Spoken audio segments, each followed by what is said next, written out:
Baiklah, Ibu-Ibu, Assalamualaikum warahmatullahi wabarakatuh. Waalaikumsalam warahmatullahi wabarakatuh. Alhamdulillah, pada siang hari ini kita masih diberikan kesempatan untuk bisa bertemu, untuk bisa belajar bersama, untuk meningkatkan kompetensi kita sebagai guru. Karena suasananya sudah siang ini, suasana siang, yang jelas saya ingin tahu bagaimana kondisi psikologis ibu-ibu semuanya. Kita sudah mulai 7:30 tadi kita belajar bareng, sekarang sudah jam 1:30, ya. Sudah terasa penat gitu ya. Tapi sepertinya ini menyenangkan gitu ya, masih menyenangkan gitu ya. Baiklah, sebelum kita ke materi, mudah-mudahan bisa berjalan dengan lancar. Mohon Ibu Yayu selaku sesepuhnya di sini, yang paling sepuh ini, untuk memimpin doa supaya acara yang kita lakukan bisa berjalan dengan baik. Persilakan Ibu. Ya. Bapak Ibu,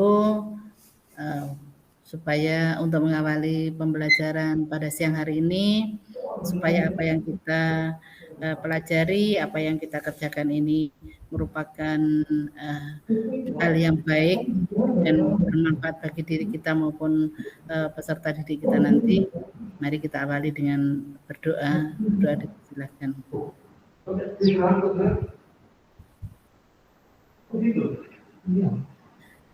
Sekian berdoa selesai.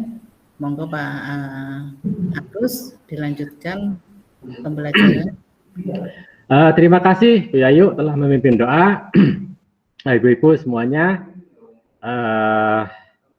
sebelum kita ke materi, saya kepingin tahu bagaimana kondisi psikologi ibu-ibu semua siang hari ini yang sudah berjalan beberapa jam duduk di depannya laptop ini. Nanti kalau saya tanya apa kabar ibu-ibu, jawabannya cis luar biasa gitu ya. Ya, sehat luar biasa gitu ya. Biar tambah semangat ya. Apa kabar ibu-ibu siang hari ini? Cis, sehat luar biasa. Luar biasa. Alhamdulillah, tepuk tangan. Hari ini saya akan membahas tentang asesmen diagnostik, ya, khususnya yang non kognitif. Namun sebelum kita mulai ke membuka materinya, saya mohon ibu-ibu siapkan HP-nya. Ini ada sedikit permainan, ya, kita permainan menggunakan kuisis. Ini ibu-ibu sudah saya kirim linknya, monggo bisa masuk, bisa join. Bu Winnie belum masuk, Bu Winnie. Bu Yayu sudah, masih melon. Nah ini Bu Winnie sudah. Oke, sebentar ya. Tinggal nunggu Bu Herlina. Bu Ellen sudah ya. Kita akan mulai menjawab satu pertanyaan ya dengan durasi waktu tertentu. Ya, bisa dimulai. Ya, Bu Winnie betul satu, Bu Yayu masih salah, Bu Erlina salah, Bu Yayu masih salah, iya saya salah. Iya, oke, sudah terjadi. Tinggal satu Bu Winnie. Ya, terima kasih. Akhirnya sudah menyelesaikan kuis dengan ya, ternyata pemenangnya diraih oleh Bu Winnie. Ya, Bu Winnie ranking 1. Terima kasih. Dianya apa Pak Agus?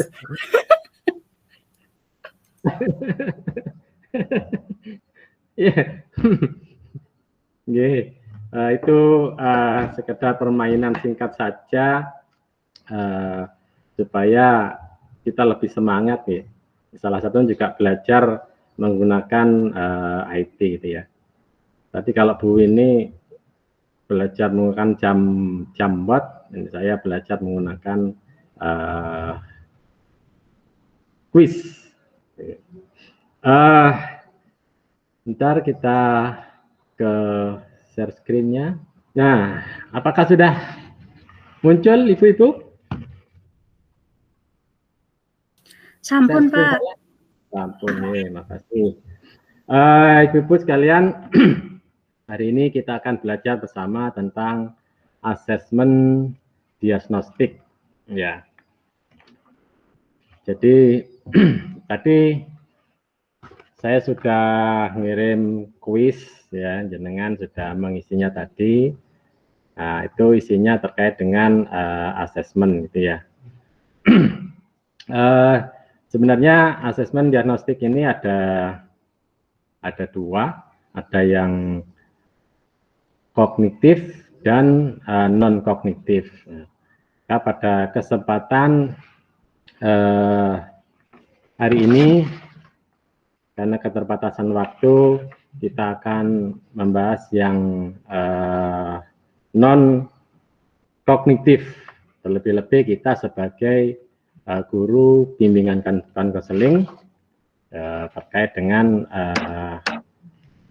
kondisi dan psikologi anak-anak. Tujuan secara umum asesmen diagnostik, ya, tentunya sesuai dengan namanya, itu mendiagnosis kemampuan dasar siswa dan mengetahui kondisi awal siswa. Apa itu asesmen diagnostik itu sendiri? Sebenarnya ada beberapa tujuan yang ingin kita ketahui, ya, terutama kita sebagai guru bimbingan dan konseling. Yang pertama, ingin mengetahui kesejahteraan psikologis dan sosial emosi siswa. Jadi dengan harapan kalau kita tahu kondisi psikologi siswa, apakah dia lagi susah, apakah mereka lagi seneng, ya, nanti bisa kita lihat dengan melakukan asesmen diagnostik non kognitif ini. Yang kedua, tujuannya ingin mengetahui aktivitas selama belajar di rumah, ya. Apalagi sekarang Ibu dengan kondisi pandemi yang memaksa anak-anak harus belajar dari rumah, karena secara psikologis anak-anak ini seusia mereka masih senang bergaul, senang kumpul dengan teman, ya, lebih menyukai bertemu tatap muka daripada harus menyendiri di hadapan HP atau laptop masing-masing, ya. Jadi harapannya asesmen ini bisa mengetahui bagaimana aktivitas selama belajar di rumah, senang atau bosan mereka, atau mungkin bahkan tidak menyentuh tugas-tugasnya karena merasa bosan, gitu ya. Kemudian yang ketiga, ingin mengetahui kondisi keluarga siswa, ya.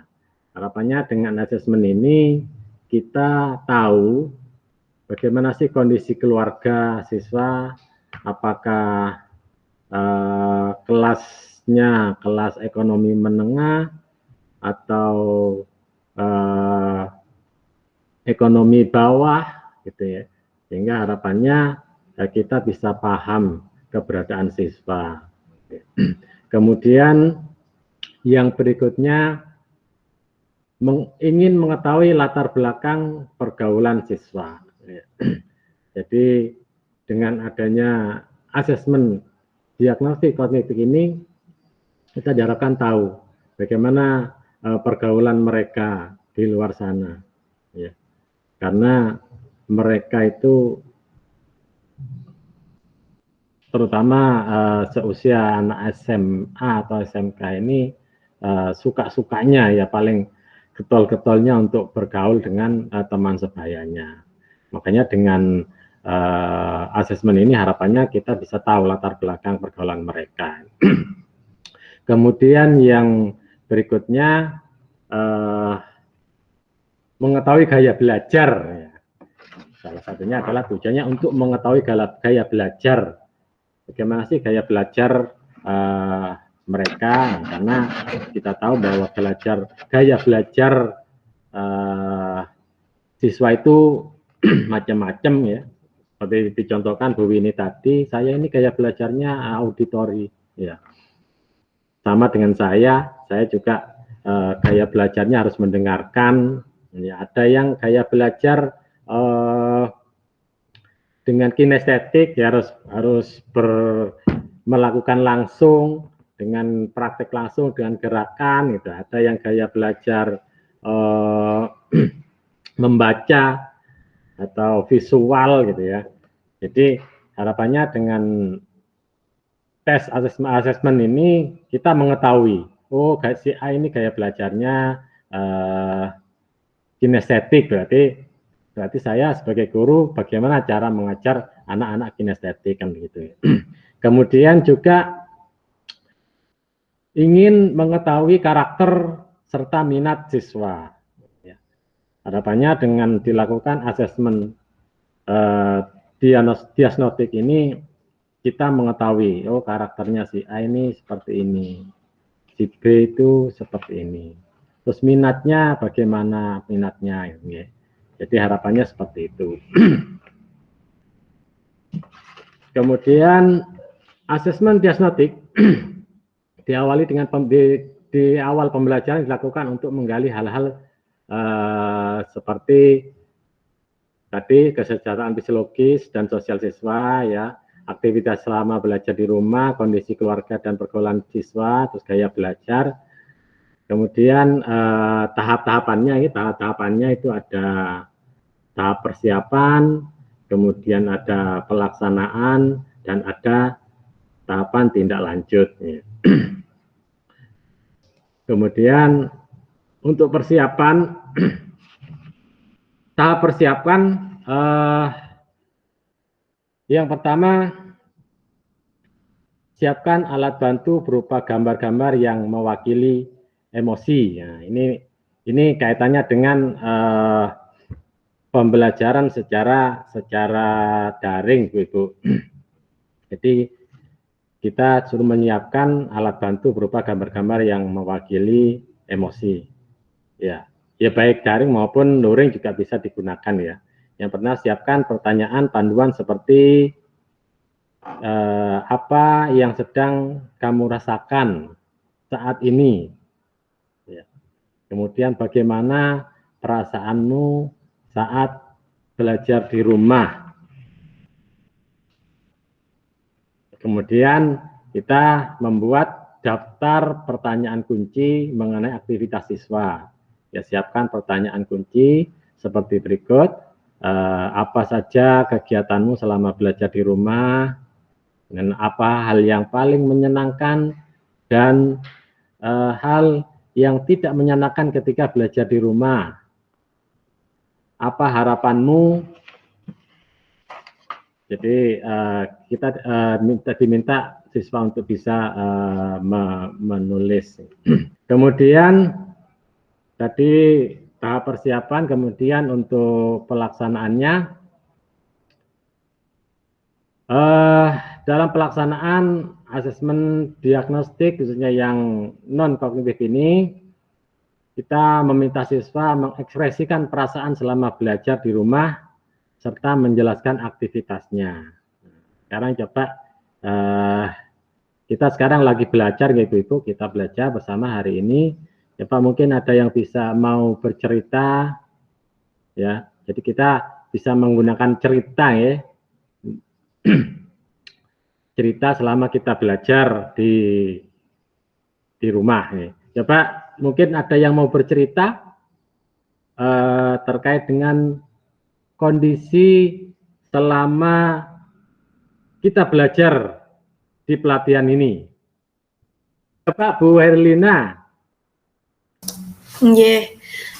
Pengalaman saya ikut pembelajaran di LMS ini ya, saya orangnya males membaca, Pak. Tapi karena di sini tuh kita dituntut untuk mendengarkan fasilitator presentasi, mengerjakan tugas. Kalau kita nggak baca ya kita nggak bisa mengerjakan. Jadi sangat-sangat membiasakan kita untuk mencari referensi baru, membiasakan untuk ya kadang agak suka molor, harus tepat waktu, kalau nggak gitu ya ditinggal gitu sama fasilitatornya. Jadi terus juga menambah kepercayaan diri karena kita memang dituntut untuk siap berbicara di depan umum dengan kalangan Bapak Ibu yang senior seperti ini. Iya, seperti itu Pak. Iya, terima kasih. Kalau dari Bu Ayu? Kalau saya gini, kalau saya tuh setiap saya mendapatkan tugas dari sekolah, tugas apapun itu, selalu dalam pikiran saya harus bisa dan saya harus menjadi selain tidak bukan menjadi yang tapi nama wanda, cuman saya harus bisa dan gak ngisi-ngisi masih wis tuwek kan seperti itu kan gitu. Kenapa? Karena kadang-kadang kita itu memang membawa nama sekolah itu berat kan seperti itu ya. Dan saya komit satu, saya itu kalau bisa ke rumah itu sudah tidak membawa pekerjaan. Kenapa? Karena kadang-kala usia sudah tua seperti saya, itu kadang-kala di luar apa yang kita kendaki, kadang-kala pulang itu sudah ketemu bantal itu sudah langsung otomatis karena sudah saya setel antara mata dengan ini kepala itu. Kalau kepala sudah nempel bantal itu otomatis mata itu sudah langsung merespon kan. Terus yang lagi mungkin beda dengan jenengan. Saya tuh mempunyai tambahan pekerjaan, saya harus belajar BK. Saya pinjam literasi ya ini pokoknya tentang ilmu-ilmu yang ada hubungannya dengan BK, otomatis hari kelima itu menjadi hari yang berat, hari kelima, 6 dan seterusnya itu menjadi hari yang berat. Kenapa? Karena saya selain memahami materi itu saya sudah harus memahami masalah BK-nya ini sehingga luar biasa malam itu kadang-kala saya harus baca kan gitu. Tapi kalau pekerjaan asinkronus itu saya berusaha untuk saya selesaikan di sekolahan. Yeah. Terima kasih luar biasa Bu Ayu. Lah ini Ibu-Ibu ternyata dengan bercerita itu akhirnya bisa mengeksplorasi emosional kita gitu ya. Dengan bercerita bisa melepas gitu ya, melepas sama di saat kita memberikan kepada anak didik kita. Ya, cerita sehingga harapannya mereka itu bisa melepaskan emosionalnya juga. Sehingga kita tahu si A, si B ini lagi kondisi seperti ini, apa yang harus kita lakukan, gitu ya. Kemudian berikutnya juga selain bercerita, juga bisa dilakukan dengan menulis. Ya, mereka suruh menulis ya, untuk melihat psikologi mereka. Kemudian juga ada yang suka menggambar. Ini kaitannya dengan karakter masing-masing atau gaya belajarnya mereka masing-masing ya. Ada yang pintar bercerita kayak ibu-ibu tadi Bu Yayu ceritanya sudah luar biasa, Bu Wini juga begitu, Bu Herlina juga sudah luar biasa bisa mampu bercerita. Cuman masalahnya untuk anak peserta didik kita kan juga gayanya berbeda-beda ya. Ada yang saya tidak bisa bercerita, saya menulis saja. Kemudian menulis bisa mengeksplorasikan gitu ya. Kemudian ada yang menggambar gitu, sesuai dengan gayanya mereka masing-masing. Kemudian selanjutnya ini asesmen dilakukan dengan strategi tanya jawab ya. Ya, dengan strategi tanya jawab yang pertama pastikan pertanyaan jelas dan mudah dipahami. Kemudian menyertakan acuan atau stimulus informasi yang dapat membantu siswa menemukan jawaban. Yang ketiga memberikan waktu berpikir pada siswa sebelum menjawab pertanyaan. Apa mungkin ibu-ibu ada yang bisa mencoba membuat pertanyaan jelas dan mudah dipahami untuk kaitannya dengan ingin mengetahui bagaimana kesejahteraan psikologis peserta didik. Mungkin ada yang bisa menyontohkan. Jadi maksudnya pastikan pertanyaan jelas dan mudah dipahami. Artinya pertanyaan itu menanyakan bagaimana kondisi psikologis siswa. Apakah kalian masih semangat hari ini, kan begitu ya. Seperti itu, mungkin contohnya seperti itu, Ibu-ibu. Kemudian saat siswa menjawab pertanyaan, berikan penguatan, kemudian berikan pertanyaan lanjutan untuk menggali lebih dalam, dan berikutnya mengembalikan fokus jika jawaban mulai menyimpang. Itu strateginya. Kemudian saat siswa balik bertanya, langsung menjawab pertanyaan siswa. Membantu siswa untuk dapat menjawab pertanyaan sendiri. Kemudian saat siswa menjawab pertanyaan, mencoba mengarahkan kembali pertanyaan, kemudian pertanyaan agar lebih mudah dipahami, kemudian menunggu beberapa saat, gitu ya. Jadi itu strategi yang bisa kita lakukan. Kemudian tindak lanjutnya, setelah mengidentifikasi siswa dengan ekspresi emosi negatif dan mengajak diskusi dengan 4 mata, gitu ya. Jadi maksudnya setelah kita melakukan identifikasi terhadap peserta didik kita, ya, ada yang bercerita, mungkin ada yang menanyakan melalui pertanyaan-pertanyaan, maka kita sudah bisa mengidentifikasi dari siswa sebagai tindak lanjut. Ya, kita bisa berkomunikasi melalui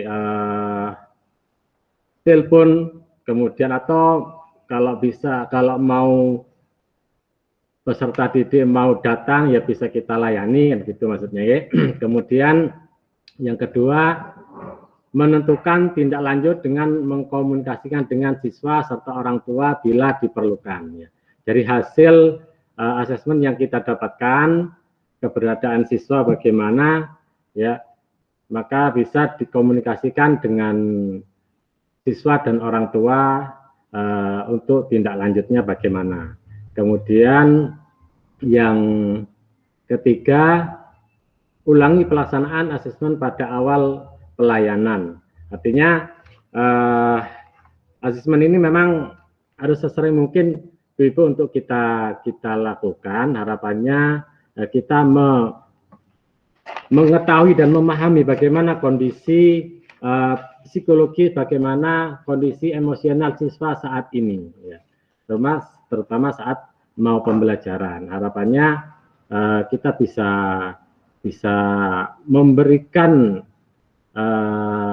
materi pembelajaran dengan baik, ya, karena dengan mengetahui kondisi psikologi siswa, harapannya kita bisa memahami kondisi siswa, ya.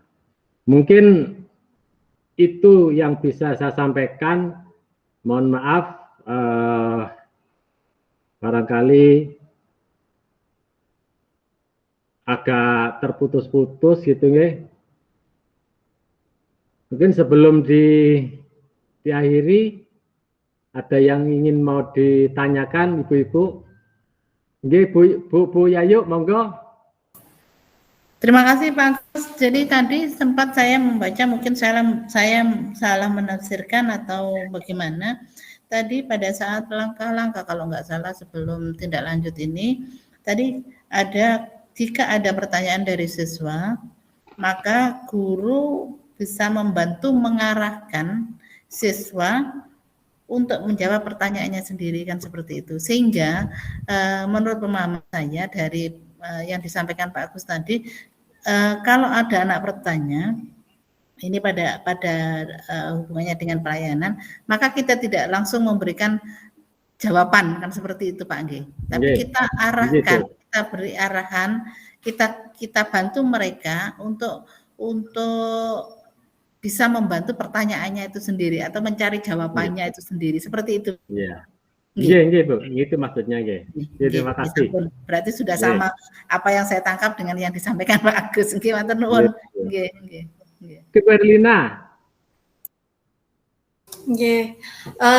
Sebelumnya tadi kan Pak Agus mengatakan kalau tujuan dari asesmen diagnostik ini untuk mengetahui kondisi psikologi siswa yang bisa ditanyakan sebelum memulai pelajaran. Nggih, Pak Agus, nggih. Nggih. Nah, ini juga baik ya Pak, karena saya yakin tidak semua guru juga menanyakan ini ke muridnya. Jadi bisa menjadi bahan introspeksi bagi kita. Kita mungkin mengajarnya kurang inovatif atau kurang kreatif, jadi membuat siswa ini monoton gitu. Jadi supaya ada semangat gitu untuk kita mengajar, karena siswa-siswi juga menyampaikan unek-uneknya, menyampaikan bagaimana kondisinya psikologis yang dia rasakan pada saat menerima pelajaran itu tadi. Itu yang saya tangkap, Pak Agus. Ya memang betul Bu Erliana. Jadi dengan adanya mengetahui ini, sehingga kita tidak merasa tidak merasa kaku dengan mereka. Kita harus bisa menyesuaikan kondisi mereka, sehingga psikologi mereka juga bisa nyaman gitu ya, bisa terhadap guru enggak terlalu takut gitu ya, akhirnya bisa komunikasinya lebih enak gitu, harapannya seperti itu. Jadi memang terutama kita sebagai guru BK ya, ini lebih cenderung kita ke asesmen diagnostik non kognitifnya, karena terkait dengan kesejahteraan psikologi mereka gitu ya. Jadi harapannya dengan harapan pelaksanaan asesmen ini kita mengetahui dan bisa mengenali bagaimana karakter mereka, gitu ya, supaya kita bisa memberikan bantuan kepada mereka secara psikologis untuk memudahkan untuk belajar mereka.